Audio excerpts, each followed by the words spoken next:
El día de hoy vamos a continuar con nuestro estudio en Marcos y hoy vamos a estar en Marcos capítulo 1, el versículo 12 y 13. Hoy vamos a estar estudiando el versículo 12 y 13 del Evangelio de Marcos. Y les pido que me acompañen ahí con sus Biblias, vamos a leerlo. Dice así, Marcos capítulo 1, versículo 12 y 13. Enseguida el Espíritu le impulsó a ir al desierto y estuvo en el desierto 40 días, siendo tentado por Satanás, y estaba entre las fieras, y los ángeles le servían. Oremos. Padre, damos gracias por tu palabra, y especialmente hoy agradecemos por el Evangelio de Marcos, Señor, que es tu palabra inspirada, la revelación que tú diste de ti mismo, y la palabra que tú inspiraste. Cuando leemos tu palabra, cuando escuchamos tu palabra, te escuchamos a ti, Señor. Y hoy damos gracias porque podemos escuchar tu palabra y estudiarla, profundizar. Y yo te suplico que sea por medio de tu palabra que hoy podamos ser edificados, que hoy podamos ser transformados y que todos podamos llegar hacia la imagen de Jesucristo. Yo te pido hoy que vamos a estar tratando un tema tan crucial en nuestras vidas como lo es la tentación y cómo luchar contra ella, Señor. Porque todos los que estamos aquí somos necesitados de ti, para que nos ayudes a combatir con las tentaciones que aún acechan nuestras vidas. Yo te suplico para que nos bendigas, para que nos guíes, Señor, y para que ilumines tu palabra, ilumines nuestros ojos, ilumines nuestra mente para poder entender la palabra que tú ya inspiraste, Señor. Yo te pido que nos guardes y nos bendigas y que nos guíes en el nombre de tu Hijo Jesucristo. Amén. Pues hermanos, estamos aquí en el Evangelio de Marcos y creo que ustedes han leído las Escrituras y en la Biblia aparecen múltiples guerras, múltiples batallas. Ustedes pueden pensar en el Antiguo Testamento y recordamos muchas peleas, muchos conflictos, muchas batallas aún armadas. No sé si recuerdan a Abraham tratando de rescatar a sus familiares y emprendió una avanzada para rescatarles. También podemos recordar los jueces cuando estaban peleando con los pueblos enemigos. Recordamos también a Josué tratando de conquistar la tierra prometida, y muchos de esos eventos fueron batallas, fueron peleas literales. Luego tenemos a todos los reyes y tuvieron también muchas confrontaciones, muchas guerras, por decirlo de alguna manera.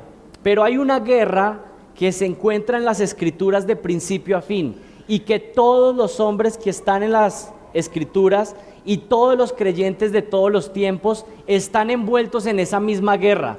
Tal vez ustedes no tienen que ir a conquistar ninguna nación, tal vez ustedes no van a estar dando vueltas a una ciudad para ver si las murallas se caen, espero que no lo estén haciendo, pero ustedes sí están envueltos en las mismas batallas, en las mismas guerras que todos los hombres y mujeres de Dios han estado envueltos desde el principio. ¿Y cuál es esa guerra? ¿Cuál es esa batalla? Ustedes y yo estamos en una batalla a muerte en contra del pecado. Y espero que esa sea la realidad, que usted realmente sepa que su vida como cristiano, que su vida como hijo de Dios, es un sinónimo de estar en guerra en contra del pecado en su propia vida. Porque esa realmente es la realidad de nuestra vida cristiana, una batalla con el pecado que aún mora en nosotros, con el pecado que aún nos acecha. Y aquí encontramos al campeón, al soldado que nunca fue vencido por el pecado, al que fue tentado de la manera más fuerte, pero jamás pecó. ¿Y quién es ese? Jesucristo, el Hijo de Dios. Y si miran ahí con atención en sus Biblias, hemos llegado al versículo 12 y 13, pero si entramos en contexto, ustedes saben lo que hemos visto en las semanas pasadas, donde se anuncia que el Hijo de Dios, que el Rey estaba por venir, pero antes de que viniera ese Rey, mandó un emisario, mandó un embajador. ¿Y quién era ese embajador? Juan el Bautista. Es lo que encontramos en los primeros versículos, lo que encontramos del versículo 1 al versículo 8. Juan el Bautista anuncia que el Mesías estaba por venir, que Jesucristo estaba por llegar. Y cuando llega, cuando se presenta, cuando comienza su ministerio público, Juan el Bautista hace algo que aparece del versículo 9 al versículo 11, que fue lo que estudiamos la semana pasada, y es que Jesucristo se identificó con nosotros, se identificó con el pueblo y fue bautizado por Juan el Bautista. Y luego, inmediatamente después de su bautismo, dice que fue guiado, que fue llevado. ¿Por quién? ¿Qué es lo que nos dice el texto? Miren lo que dice el versículo 12. Enseguida el Espíritu le impulsó a ir al desierto. Justamente después del bautismo de Juan el Bautista hacia nuestro Señor Jesucristo, fue llevado al desierto. Y es muy interesante porque ha salido la escena del bautismo y ahora va a comenzar su ministerio público, pero antes de que Jesús comience su ministerio público, es tentado fuertemente por Satanás. Y creo que esto es algo que vamos a mencionar más adelante, pero es interesante ver cómo antes de que el Señor entrara en escena, por decirlo de alguna manera, antes de que empezara a hacer su ministerio de milagros, su ministerio de predicación pública, fue puesto a prueba y fue tentado. Pero miren ahí el versículo 12, dice, enseguida el Espíritu le impulsó a ir al desierto. Y aquí hay algo muy interesante. ¿Dónde estaba siendo bautizado Jesús? ¿Recuerdan dónde era el ministerio de Juan el Bautista? En el desierto. Entonces, ¿qué quiere decir esto? ¿Cómo así que fue impulsado al desierto? Bueno, lo que podemos entender aquí es que el Señor Jesucristo fue enviado a seguramente una región del desierto donde Él estaba completamente solo. No solamente en el desierto donde Juan el Bautista estaba haciendo su ministerio, sino que el Señor Jesucristo se había movido, había sido dirigido a un lugar de completa soledad. Lo que está enfatizando el versículo 12 es que Jesucristo estaba completamente solo, alejado de toda persona. Esos 40 días de ayuno fueron 40 días de completa soledad. No había otra persona. Lo interesante de esta situación es que el Espíritu Santo es quien está guiando a Jesucristo a este lugar de tentación. Y aquí podemos parar por un momento y recordar algo. Dios es soberano sobre toda prueba que pasa en nuestras vidas. Y con esto quiero enfatizar algo. Hay muchos que cuando son tentados, que cuando cometen un pecado, en muchos lugares se les ha enseñado, bueno, lo que tú necesitas es tal vez una liberación, o tal vez tú tienes un espíritu de esto o aquello. Y es más, hasta se inventan nombres para toda la clase de espíritu. Usted es una persona perezosa que no busca trabajo y está mal en su vida y su vida económica no está bien, y alguien le dice, no, lo que tú necesitas es una liberación para librarte de ese espíritu de pereza. Realmente no se llama espíritu de pereza, ni usted necesita una liberación. Lo que usted necesita es despertarse, buscar trabajo y esforzarse más y orar a Dios. Usted no necesita liberación de espíritu de la pereza. Usted lo que necesita es arrepentimiento, cambio y orar a Dios a que tenga misericordia de su vida. Esa idea distorsionada que se enseña en muchos lugares, ¿qué hace? Que las personas se blinden ante el arrepentimiento, porque siempre es otro el que tiene la culpa. Siempre es el enemigo, siempre son los enemigos externos, es Satanás y sus demonios. Y vamos a ver más adelante que ciertamente Satanás y sus demonios hacen parte de todo el ejército contra el que estamos luchando. Pero la Biblia nos llama a que si hay un pecado, que si hay una tentación en nuestra vida, el primer paso es reconocer que nosotros somos los culpables. Si pudiéramos enfatizar algo aquí es que el paso para luchar contra la tentación, el primer paso, es reconocer su propia culpabilidad. Deje de echarle la culpa a otros, porque hasta que usted no reconozca su propia culpa, no va a poder avanzar y va a seguir patinando en lo mismo una y otra vez, buscando culpables fuera de usted. No, que es que yo soy muy amargado, que es que yo soy muy agresivo en mi casa. No, lo que pasa es que así fueron conmigo cuando chiquito en el hogar. Y siempre se está buscando una y otra razón. Pero la Biblia nunca dice que cuando miremos nuestro pecado busquemos los culpables afuera, sino que nos dice, reconoce tu propia culpa, arrepiéntete y recibe la gracia de Jesucristo. Esa es la enseñanza de las Escrituras. Y aquí vemos cómo soberanamente es el Espíritu de Dios quien guía a Jesucristo a ser tentado, a que reciba la tentación, a que sea atacado por Satanás. Aquí tenemos a un soldado que está a punto de ser puesto a prueba. Está por salir a realizar su ministerio y Dios soberanamente lo lleva para que sea tentado por el diablo. Ni siquiera el diablo es quien tiene esa autonomía. Es Dios quien determina desde los cielos qué es lo que pasa en este mundo. Es Dios soberano. Y miren lo que dice el versículo 13. Y estuvo en el desierto, está hablando del Señor Jesucristo, y nos dice que estuvo en el desierto ¿por cuánto tiempo? 40 días, siendo tentado. Y es interesante porque esa palabra que aparece ahí, siendo tentado, tiene un énfasis conectado con la cláusula anterior y nos está diciendo que durante los 40 días sufrió diferentes tentaciones. Por supuesto, una tentación poderosa al final. Los otros evangelios nos dicen que al final de los 40 días, cuando Jesucristo estaba muy débil porque no había comido, porque había estado pasando 40 días en el desierto, Satanás llegó como el que quiere dar una estocada final al que está bien débil. Hubo una tentación poderosa al final, pero eso no quiere decir que durante los 40 días no hubo tentación. El énfasis en el versículo 13 ahí cuando dice que siendo tentado, quiere decir que por los 40 días Jesucristo experimentó diferentes tentaciones. ¿Quién era el que le tentaba? ¿Qué continúa diciendo el versículo 13? Siendo tentado por Satanás, y estaba entre las fieras y los ángeles le servía. Pero miremos esa primera expresión que aparece en el versículo 13. Y estuvo en el desierto por 40 días. Los otros evangelios nos dicen que Jesucristo no solamente estuvo en el desierto por 40 días, sino que los otros evangelios profundizan qué fue lo que estuvo haciendo.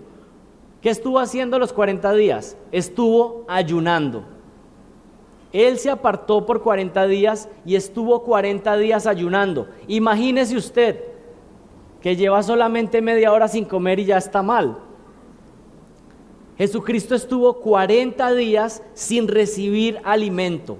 Ahora una pregunta, ¿por qué Jesucristo estuvo ayunando por 40 días? Y algunos pueden venir con diferentes razones o diferentes respuestas y es... Algunos pensarán, bueno, para castigar su propio cuerpo. Algunos piensan que el ayuno o que cuando alguien ayuna es como para castigarse a sí mismo. Y entonces tenemos esa idea que todavía es como una idea medio católica, medio pagana, de que yo me lastimo a mí mismo como para que Dios me escuche. No sé si han visto personas que caminan de rodillas, se lastiman sus rodillas, van sangrando, porque piensan que causarse dolor a sí mismo es algo piadoso, algo que le agrada a Dios. Pero quiero decirles que eso es completamente falso. Es más, es completamente opuesto al evangelio.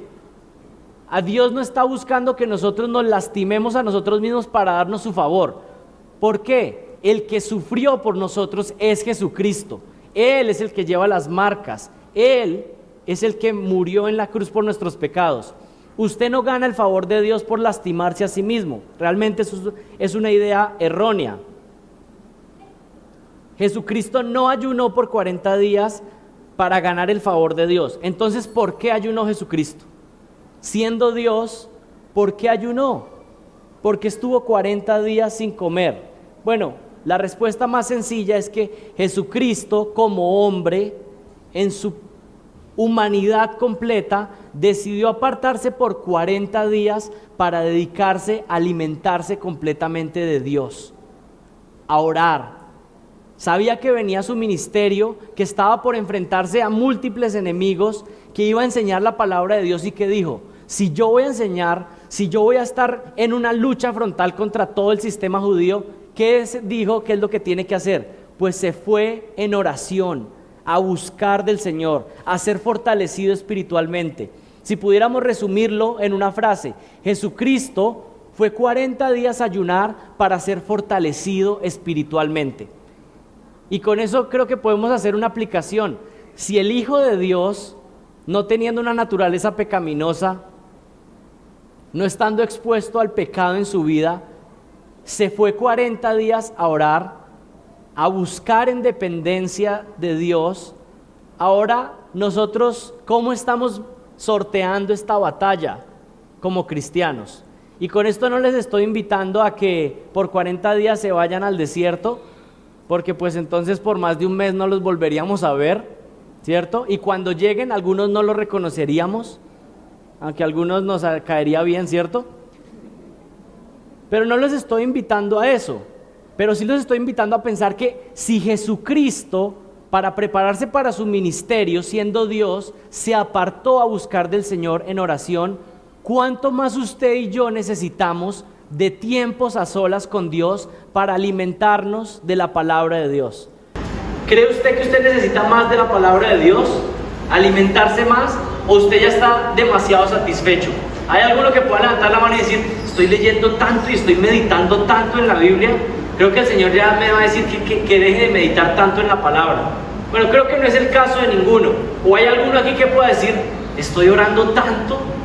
O sea, la oración, realmente aquí durante el sermón estoy orando al Señor para que ilumine su palabra en las mañanas, cuando voy en el trabajo, cuando voy en el carro, cuando voy a comer.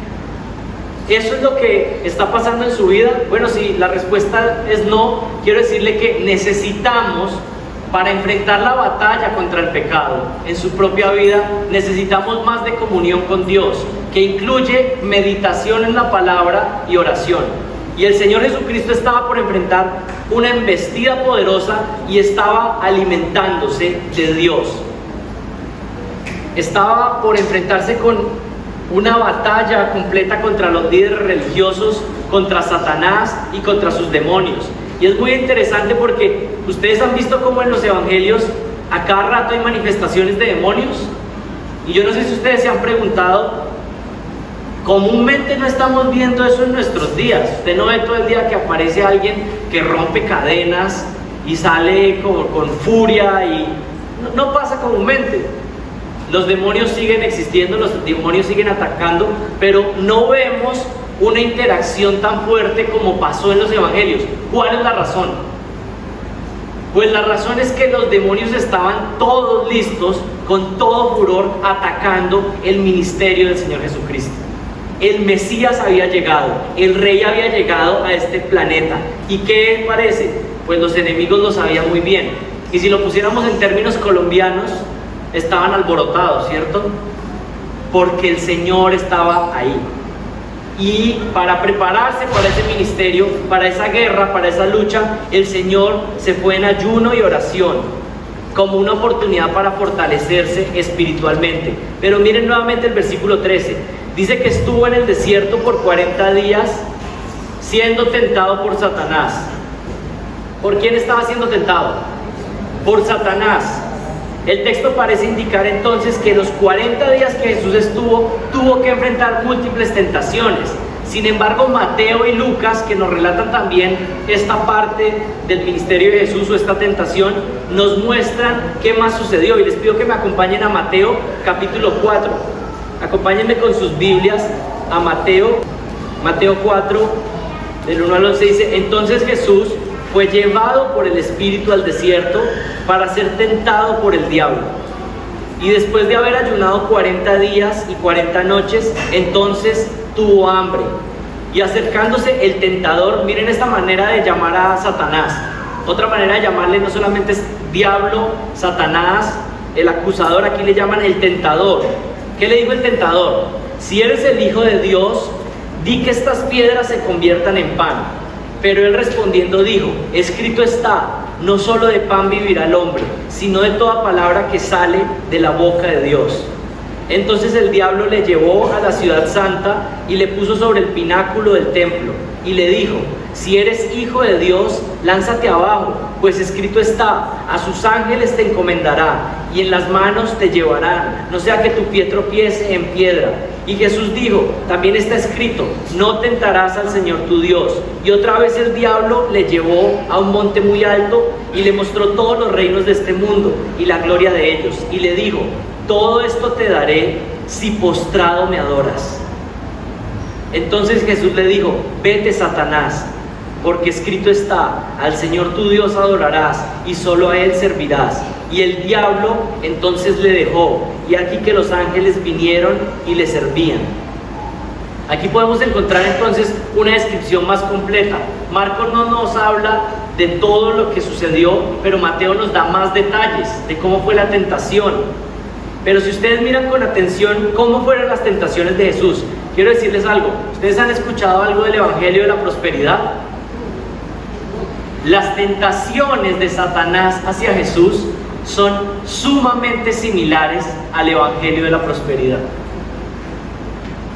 Si ustedes miran lo que estaba haciendo Satanás, es decirle a Jesús: trata de evitar a todo costo el sufrimiento, trata de buscar fama rápidamente, trata de sentirte que eres poderoso, aunque él lo era, pero lo estaba tentando. Y realmente eso es lo que es el evangelio de la prosperidad.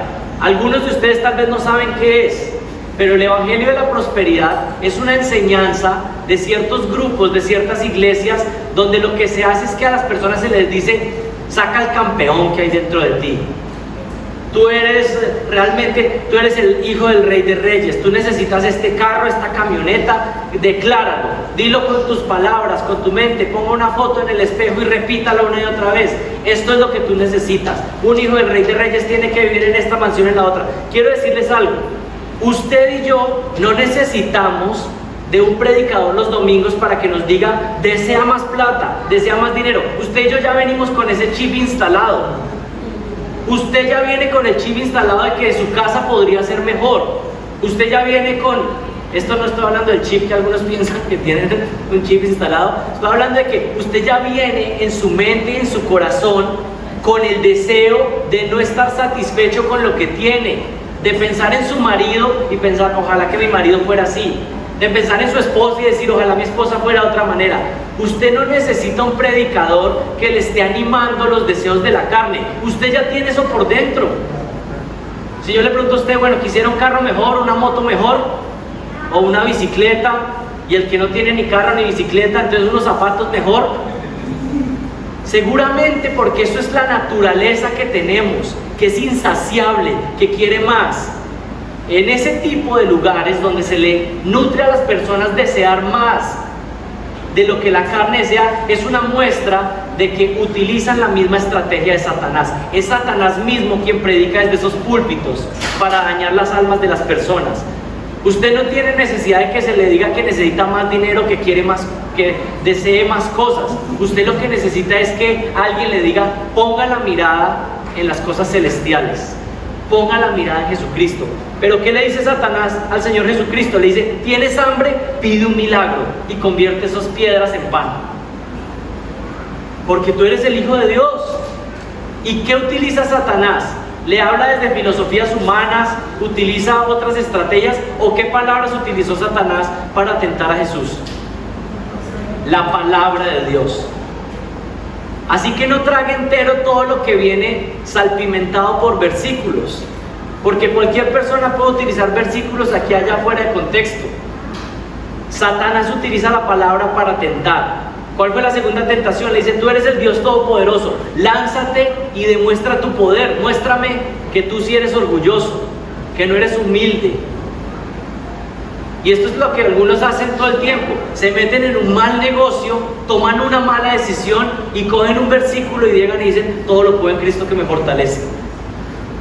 Toman una decisión pecaminosa, toman una decisión no sabia y dicen: bueno, todo lo puedo en Cristo que me fortalece.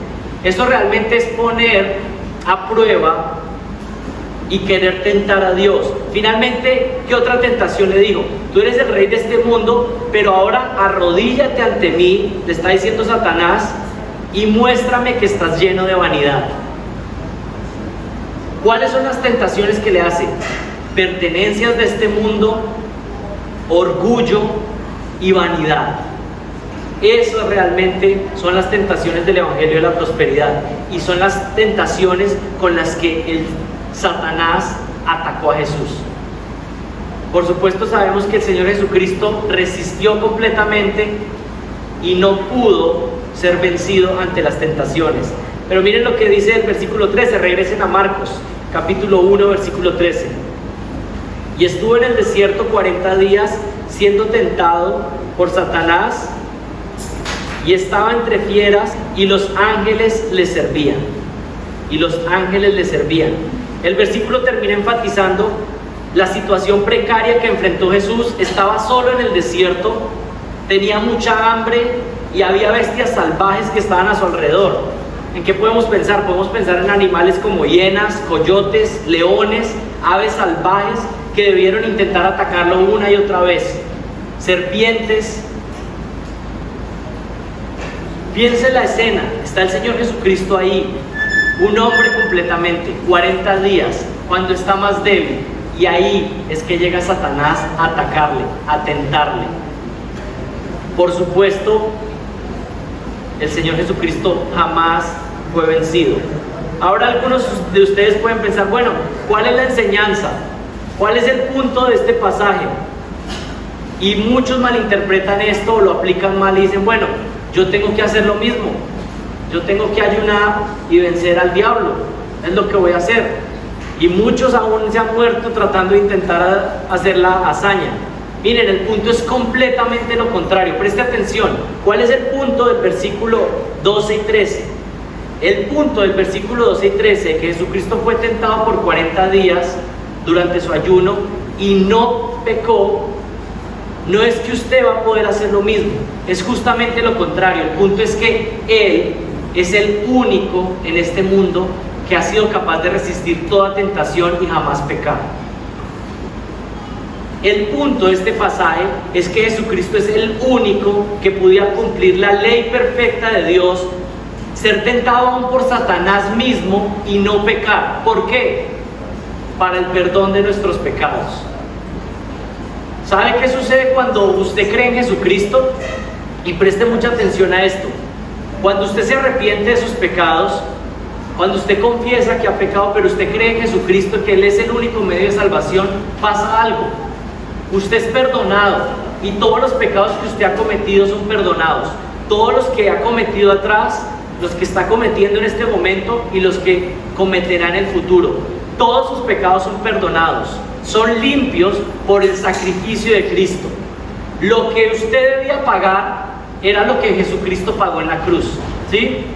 Pero presten atención, no solamente usted es perdonado y no solamente sus pecados son perdonados con la vida y sacrificio de Cristo. ¿Saben qué pasa?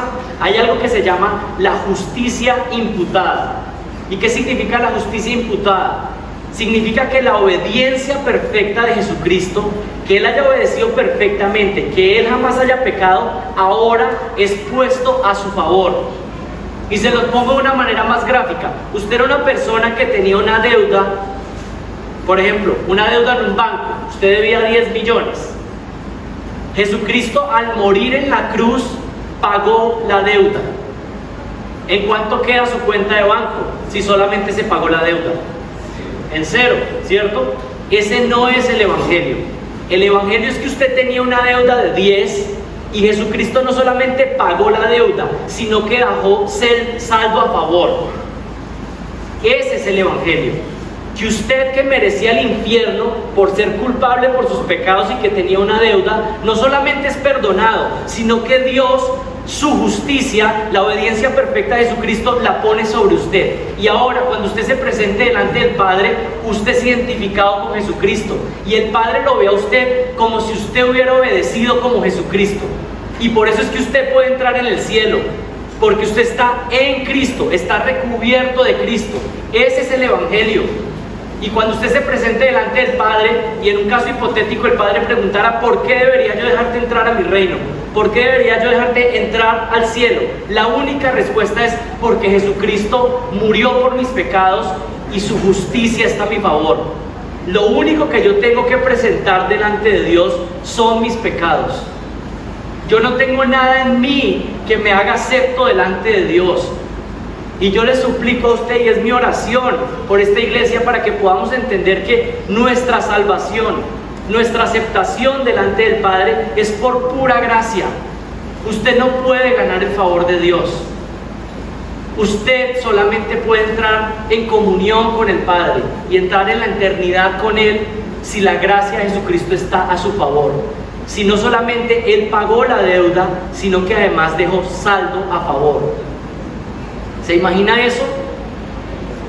Que el Padre lo vea a usted como si usted hubiera obedecido como Jesucristo. ¿Usted alguna vez lo había pensado de esa manera? Que cuando el Padre lo ve a usted en Jesucristo, lo ve como si usted hubiera obedecido perfectamente y por eso lo acepta. Usted es aceptado delante de Dios por lo que Jesucristo hizo, solamente. Ahora, ¿qué pasó en la cruz? El Padre vio a Jesucristo como si fuera y hubiera vivido nuestra vida, como si Él hubiera vivido con nuestros pecados y lo castigó, y cayó toda la ira del Padre sobre el Hijo. Él cargó nuestros pecados, Él pagó por nuestras maldades.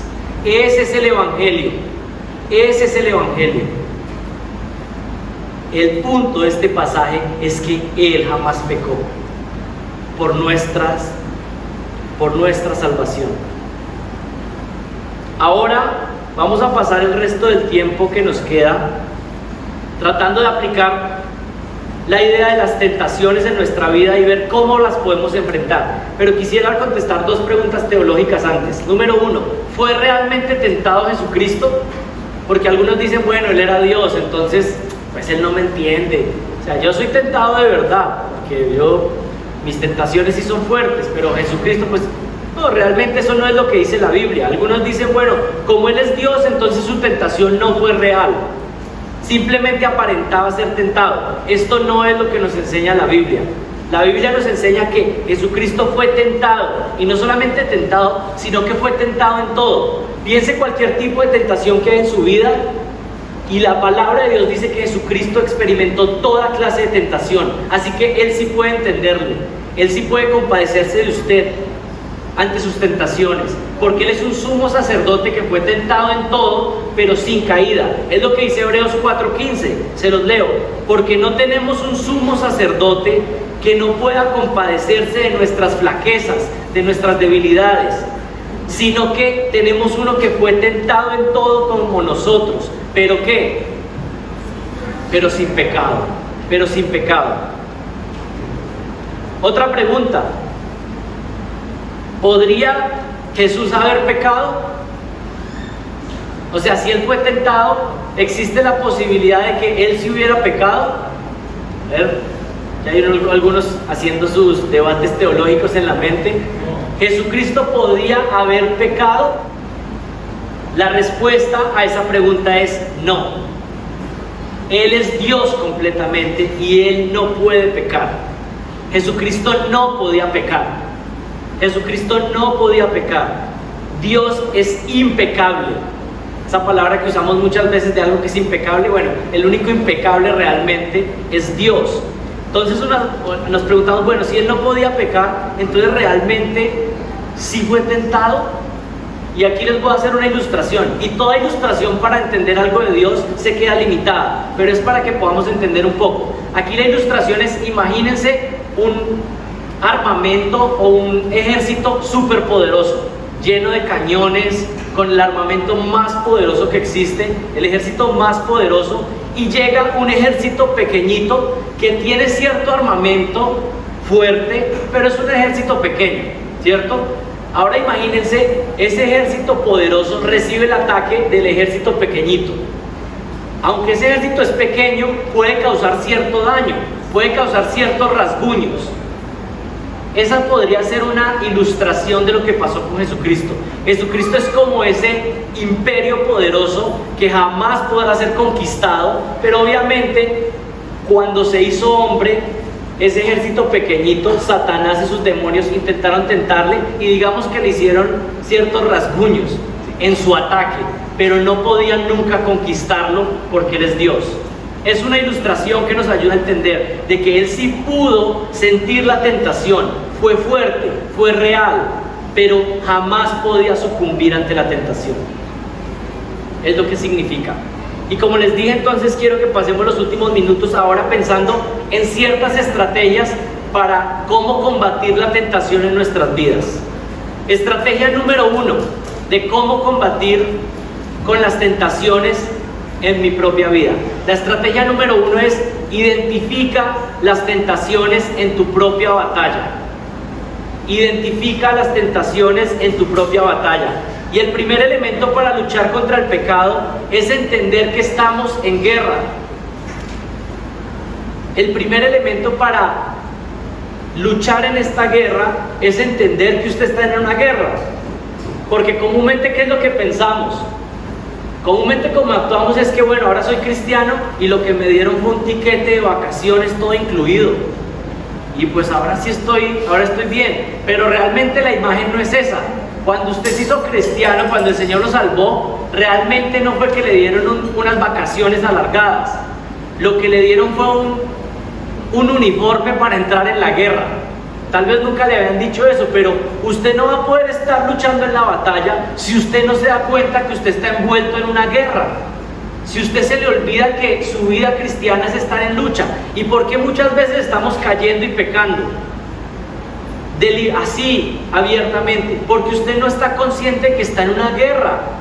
Si usted se levanta todos los días y no está al tanto de que hoy me voy a levantar y hoy va a haber unos enemigos formidables que me van a estar atacando, por supuesto usted no se va a alistar, por supuesto usted no va a estar alerta, pero esa es la escena de un hijo de Dios. Realmente esa es la escena que se presenta muchas veces en la Escritura, que usted está en una guerra completamente y hay que estar alerta, hay que estar despierto. Si yo quiero estar en una batalla y no quiero que me maten, necesito estar alerta, necesito estar velando. Pero realmente, ¿cómo estamos? Muchas veces estamos dormidos. Muchos pierden la batalla día tras día porque no reconocen que están en una batalla espiritual. Si un soldado llega al campo de batalla y piensa que está de vacaciones, pronto será embestido y lo van a matar. Si pudiéramos resumirlo sencillamente: cristiano, no estás de vacaciones, estás en una guerra. Y si usted ha estado sucumbiendo al pecado una y otra vez, tal vez piense que ha sido por esa razón, porque usted ha estado tan tranquilo que ni siquiera se da cuenta cuando las tentaciones vienen. Cuando el enemigo está llegando a tentarle, usted estaba tan desprevenido que próximamente cae en el pecado una y otra vez.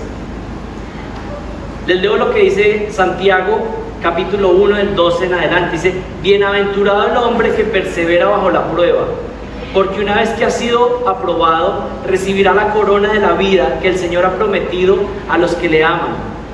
Que nadie diga cuando es tentado: soy tentado por Dios, porque Dios no puede ser tentado por el mal, y Él mismo no tienta a nadie, sino que cada uno es tentado cuando es llevado y seducido por su propia pasión. Después, cuando la pasión ha concebido, da luz al pecado, y cuando el pecado es consumado, engendra la muerte. Algunos se preguntarán algo con nuestro pasaje. Aquí dice que Dios no puede ser tentado. Bueno, Jesucristo fue tentado en su humanidad, y también cuando dice que no puede ser tentado es porque no puede ser tentado con éxito. Puede ser tentado, pero jamás caerá en esa tentación. ¿De dónde provienen las tentaciones? Provienen de nuestros propios deseos pecaminosos internos. Así que, ¿cuál es la primera estrategia? Identificar sus propias tentaciones. ¿Cuáles son las tentaciones comunes? Y si pudiéramos ponerlo en otras palabras, reconozca que usted está en una guerra. Reconozca que usted está en una guerra espiritual. Segunda estrategia: reconoce a los adversarios que enfrentamos. Ya que usted identificó que sí está en una guerra, ahora identifiquemos a quiénes son los oponentes. ¿Quiénes son los oponentes? Y esto también les va a ayudar a ustedes a entender por qué es importante reconocer en qué batalla estamos. El número uno es el diablo o el tentador. En 1 de Pedro 5:8 dice: sed sobrios y velad, porque vuestro adversario el diablo está como león rugiente y anda buscando ¿qué? A quién devorar. Usted se levanta todos los días pensando que tiene un adversario formidable que está buscando cómo devorarlo. Bueno, aquí quiero hacer una claridad. Yo no estoy convencido que Satanás directamente está tentando a cada uno de los creyentes, por varias razones. A veces le damos los atributos a Satanás, atributos que son de Dios. ¿El diablo es omnipresente? Bueno, entonces el diablo no puede estar tentando a todas las personas en el planeta. Así que si usted no es una persona que, esto realmente lo digo con respeto, pero si usted no es una persona que realmente está dedicado al evangelio, a proclamar la palabra de Dios, o sea, si usted realmente es un cristiano, y lo digo con respeto, pero usted realmente es un cristiano tan pasivo que usted ni siquiera está en el campo de batalla, que usted ni siquiera está haciendo nada por el avance del evangelio, y si usted ni siquiera ora ni lee la Biblia, pues yo me imagino que Satanás dice: pues ni hay que hacerle nada, ¿cierto? Por sí solo está solito atacándose a sí mismo, ¿cierto? Pero Satanás utiliza también su ejército, ¿sí? Y la Biblia no nos explica los detalles de cómo Satanás y los demonios pueden tentarnos, pero hay varias estrategias que utiliza, o hay varios aliados que tiene Satanás y sus demonios. Y les voy a decir que este es al que más atención hay que prestarle, nuestro enemigo interno, que se llama la carne y el viejo hombre. Entonces usted no solamente está batallando con Satanás y los demonios, sino que usted está batallando con el enemigo que está en su interior, que se llama la carne y el viejo hombre. En Romanos 8:13 habla de la carne y en Efesios 4:22 habla del viejo hombre. Romanos 8:13 la carne y Efesios 4:22 el viejo hombre. Aquí nos está hablando de dos aliados formidables de Satanás. La guerra contra el pecado es tan difícil porque usted tiene al enemigo dentro de usted.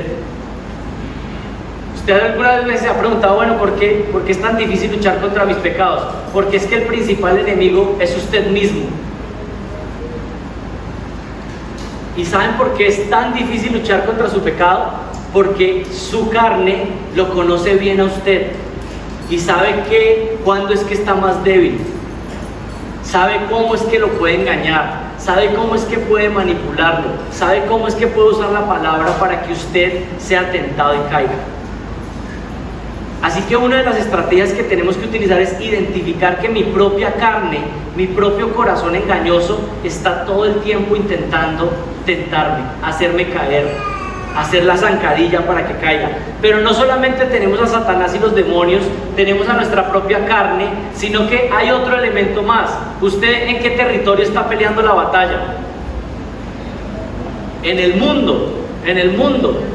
Así, ese es el término que utilizan las escrituras para referirse a este sistema falso de mentiras. Entonces usted no solamente tiene los enemigos más poderosos atacándole, sino que usted está en el campo contrario. Usted está en el terreno de los enemigos. Cuando se levantan, tienen a su enemigo listo a la mano y lo cogen con su mano y es lo primero que hacen al despertarse, ¿cierto? Y el mundo empieza a atacar. Y nos alimentamos de otras cosas en vez de la palabra de Dios. Y cuando prenden el televisor, nuevamente. Y con esto no estoy diciendo que quemen sus televisores ni que quemen sus celulares. Pero estoy diciendo que mucho de lo que nos rodea es lo que está alimentando nuestra carne.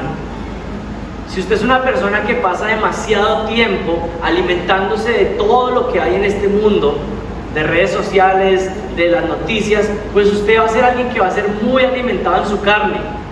Y usted puede que no lo conecte, pero puede ser que una de las razones de por qué usted fue grosero con su esposa tuvo su raíz en que usted viene debilitando su carne todo el día.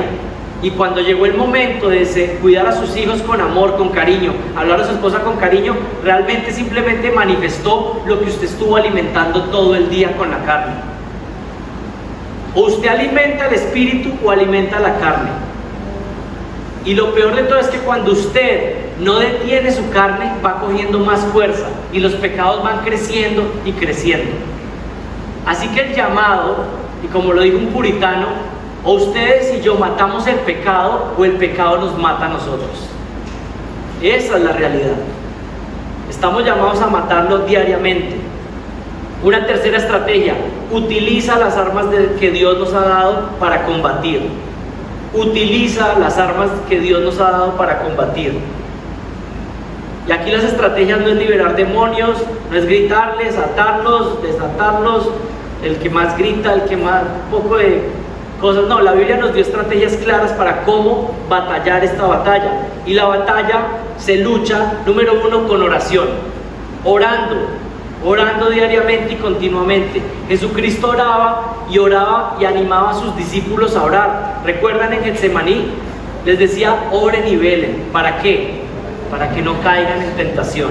La oración, la palabra de Dios, que no solamente es leerla, como nos mencionaba Benjamín, sino meditar en ella, meditar en la palabra. Y aún pregúntele a Dios por qué si usted es una persona que le cuesta escuchar la palabra de Dios y a los 15, 20 minutos ya no sabe qué hacer. Pregúntese por qué usted podría ver una serie por 4 o 5 horas, un fin de semana entero, Pero un sermón de 20 minutos, un sermón de 1 hora, es algo que a usted le cuesta demasiado. Y pregúntese internamente y pídale ayuda a Dios y decirle: Señor, yo quisiera que esto fuera el alimento más grande, que yo pudiera escuchar más y más. Hay personas que yo conozco muy cercanas a mí que en la semana se escuchan 5 a 10 sermones, porque mientras están haciendo cosas en su hogar están escuchando más palabra de Dios, y si están en el carro quieren escuchar más palabra de Dios. Pero a usted le cuesta demasiado, pues pregúntese, porque tal vez hay mucho del mundo en su corazón, hay mucho de los deseos de este mundo y no mucho deseo de la palabra de Dios. Y con esto no es para desanimarles, porque hasta hoy tal vez algunos no estaban conscientes de la guerra en la que estábamos y estaban dejando que los enemigos tomaran fuerza, que la carne tomara fuerza, que su viejo hombre tomara fuerza. Pero la idea es que hoy pase algo y que de hoy podamos ser conscientes de que aquí no estamos jugando. ¿Saben cuándo vienen las vacaciones? Cuando entremos en la gloria. Ese día vamos a descansar. Pero por ahora no estamos descansando, por ahora estamos alerta, estamos atentos. Usted es un esposo, esté alerta, porque la tentación llega en cualquier momento. Y usted que tenía un matrimonio lindo y bonito, en cualquier momento se destruye. Empieza usted a hablar con alguien, empieza a mirar a una mujer y la empieza a mirar diferente, empieza a decir: bueno, tan especial esta persona, y ya no la empieza a mirar que es tan especial, sino que empieza a mirarle el pelo de otra manera, empieza a hablarle de otra manera. Luego dice: bueno, no, realmente no está tan mal, y empieza a hablar más con esa persona, con esa compañera de trabajo, con esa clienta, con esa persona que le visita, y empieza cada vez a hablar un poco más. Y empieza usted a razonar en su mente y la tentación está lista. Y los enemigos son formidables y lo que hay interno está ayudándole. Y si usted no corta de raíz, quiero decirle que próximamente va a caer completamente y va a destruir su matrimonio. Y ese es solamente un ejemplo. Si usted no para de raíz, si usted no para el pecado va a crecer. Cada vez va a tomar más fuerza. Por eso usted está llamado a matarlo inmediatamente. Cuando aparezca la tentación, matarla y no dejar que avance. Y si cayó, si pecó, aún con el mínimo pensamiento, pues ir en arrepentimiento. Y hablé del adulterio, pero puede ser cualquier cosa, con el orgullo, con la altivez, con la envidia, con el deseo de más dinero, con la avaricia. Matarlo inmediatamente y no dejar que avance. Con oración, con la palabra de Dios, recordando que somos libres de la esclavitud del pecado, como enseña Romanos 6, y recordando el poder del Espíritu Santo en nosotros, que está para transformarnos. Otra estrategia: entiende que hay otros hermanos que están luchando con la misma tentación. Entiende que hay otros hermanos que están luchando con la misma tentación. Y esto es tan hermoso porque 1 Corintios 10:13 dice esto: no nos ha sobrevenido ninguna tentación que no sea común a los hombres, y fiel es Dios que no permite que vosotros seáis tentados más allá de lo que podéis soportar, sino que con la tentación proveerá también la vía de escape, a fin de que podáis resistirla. ¿Qué está enfatizando este pasaje? Que la tentación que usted tiene, no piense que es tan única. Usted es tentado a pecar y usted piensa: bueno, es que mi situación es tan particular, es que mi suegra es tan diferente a todas las suegras del mundo. Y piensa usted que puede actuar de cierta manera. Es que mi esposo es tan diferente, es que si usted lo conociera, por eso sabría que yo reacciono así. No, es que mi esposo usted no la conoce, mi esposa es tan diferente, hay tanto mal, ella es un enemigo tan formidable. Lo que dice la palabra de Dios es que ninguna tentación es tan particular para usted. No, dice que es común, que hay muchos hermanos que la han experimentado, pero ¿saben qué más dice la palabra? Que Dios les ha fortalecido y han podido resistir. Y si ellos han podido resistir, usted también puede resistir en la fortaleza de Dios. La estrategia número 5: descansa en que la fortaleza para superar la tentación proviene de Dios. Segunda de Pedro 2:9 dice: el Señor entonces sabe rescatar de tentación a los piadosos y reservar a los injustos bajo el castigo para el día del juicio. Dios sabe rescatar de la tentación a sus hijos. ¿En quién va a tomar usted fuerzas para lo que le cuesta tanto, para su pecado particular?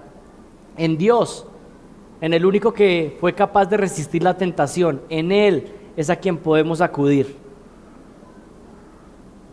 Número 6, y esta es la última estrategia. Cree que Dios es soberano sobre las pruebas en nuestra vida y las permite para que seamos fortalecidos. Cree que Dios es soberano sobre las pruebas. Hermanos, esta es la última estrategia para luchar contra nuestra tentación, es recordar que aún la prueba más difícil que haya en su vida, Dios es soberano. ¿Recuerdan lo que le pasó a Job? Que fue tentado. ¿Y cómo fue tentado? Perdió todo su dinero, perdió su familia, su esposa, que era su refugio, su apoyo seguramente, terminó diciéndole, mira, ¿por qué no blasfemas a Dios y ya te mueres? Esa fue la manera de ayudarle la esposa a su esposo, su ayuda idónea. Le dijo, mira, ¿por qué más bien no ya?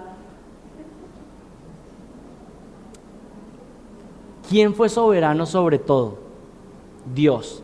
Satanás era quien estaba tentando, pero Dios era el soberano sobre todo lo que pasaba. Así que cuando usted piense que tiene una tentación muy fuerte, algo que le guía a pecar, recuerde que aún sobre eso Dios es poderoso y a Él es a quien usted puede recurrir.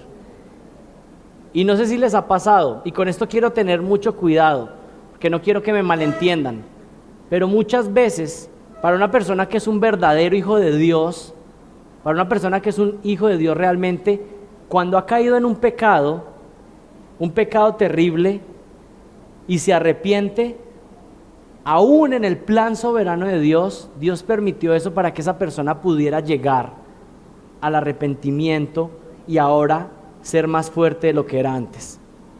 Dios no envió la tentación, Dios no es quien está tentando ni está usando el pecado, dándonos el pecado para mejorarnos, pero lo interesante de la soberanía de Dios es que aún en su gran misterio, en su gran misericordia, Él usa grandes caídas en nuestra vida para que usted y yo podamos arrepentirnos y volver a Él y darnos cuenta que no podíamos sin Él, que lo necesitamos, que necesitamos de su gracia para ser transformados.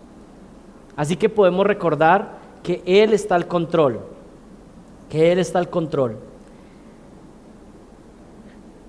Finalizamos con un pensamiento y es recordar que Jesucristo fue quien cumplió perfectamente, quien jamás pecó. Y quiero decirles que yo nunca me atrevería a comparar nuestras vidas, nuestros ministerios, lo que hacemos con el ministerio de Jesús. Nunca.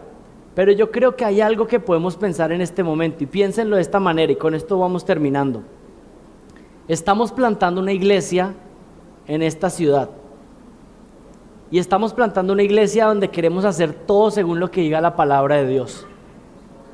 Usted está empezando a venir acá y tal vez lo que ha ido pasando en estas últimas semanas es que usted está empezando a crecer en usted un deseo de un mayor compromiso por la palabra de Dios y querer obedecerle más, y usted quiere crecer en santidad. Es posiblemente que eso esté pasando en ustedes, creo que es lo que está pasando porque es lo que he hablado con algunos, tienen un deseo de crecer más. Ahora piensen esto, ¿ustedes creen que sus enemigos están contentos con esto que está sucediendo? Estamos por comenzar y muchos de ustedes están por comenzar ministerios para servir a la gloria de Dios acá, para que el evangelio se expanda en esta ciudad. ¿Qué creen que va a pasar próximamente? Tengan muy claro lo que va a pasar. Y es que las embestidas vienen poderosamente. Y si usted está dormido, si usted está simplemente jugando a la iglesia, si usted simplemente está jugando a ser cristiano, a ser el cristiano bíblico, que ahora va a la iglesia bíblica, ¡ay, qué divertido! Y no, ¡ay, qué! Porque usted vio unos videos en internet y a usted le gustan ciertos predicadores y dicen, esos predicadores que yo he visto por internet son los que están conectados con esta iglesia, yo voy a esa. Y jugando, mire, lo que usted está entrando aquí es a terreno peligroso, porque si es verdad que esta es una iglesia bíblica, entonces yo estoy muy claro qué es lo que va a pasar con la carne en nosotros, con nuestro viejo hombre y con todo el ejército que está en contra nuestro.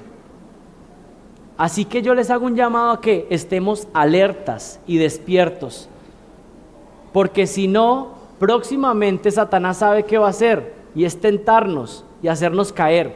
¿Y qué pasa cuando nos hace caer? ¿Saben qué pasa? Si usted es un creyente, no le puede hacer perder su salvación, pero lo va a hacer frustrar y le va a decir, ¿sabes qué? Tú eres un fraude, tú eres un mentiroso, porque Satanás hace eso y los enemigos que tenemos hacen eso. Lo tientan, le muestran el pecado y le parece delicioso, y una vez que usted lo muerde, ¿qué le dice? Eres una fraude, tú no eres ese que debe estar yendo a la iglesia bíblica, tú no eres ese que debe estar enseñando, tú no debes ser ese que está en la alabanza, tú no debes ser ese que está sirviendo en esto o aquello, porque eres un fraude. Satanás sabe muy bien qué hacer y cómo manipularnos, y nuestra conciencia caída es su mejor aliado, y nos susurra al oído, tú eres un fraude. Pero ¿saben qué? Una última estrategia que no estaba acá. Cuando su conciencia le susurre eso y le diga, tú eres un fraude, tú no eres un creyente verdadero, tú has pecado una y otra vez, dígale, ¿sabes qué? Dígale, tienes razón en parte, yo no soy tan fiel como debería, pero Jesucristo fue fiel completamente, y es por Él que yo soy aceptado, y es por Él que yo quiero crecer, y es por Él que puedo ser aceptado delante del Padre, porque Él fue tentado en todo, pero jamás pecó. Oremos.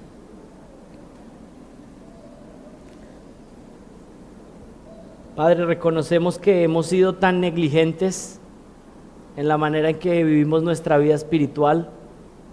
No oramos como deberíamos, no meditamos en tu palabra como deberíamos, Señor.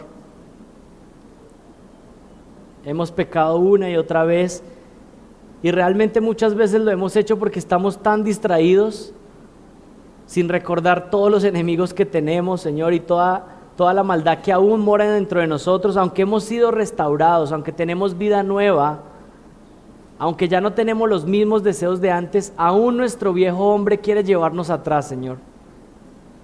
Y hoy pedimos perdón por nuestra distracción en medio de esta batalla. Hoy pedimos perdón porque no hemos peleado de la manera que debíamos hacerlo. Pero Señor, hoy también, ante el riesgo en el que estamos en esta lucha, recordamos que tú nos dijiste que venceríamos. Y es tan hermoso saber que si somos tus hijos vamos a perseverar hasta el final, que así como Job, aunque fue tentado por todos los medios, termina declarando que tú eres el Dios poderoso, que de oídas te había oído, pero que ahora por fin te conocía. Lo mismo pasa en nuestras vidas, Señor. Creemos que te conocemos mucho, pero nos falta tanto, Señor.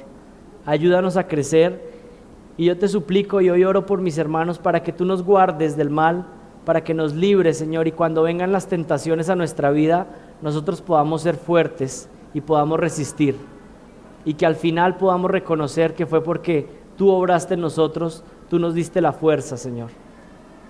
Te pedimos que nos bendigas en el nombre de Jesucristo. Amén.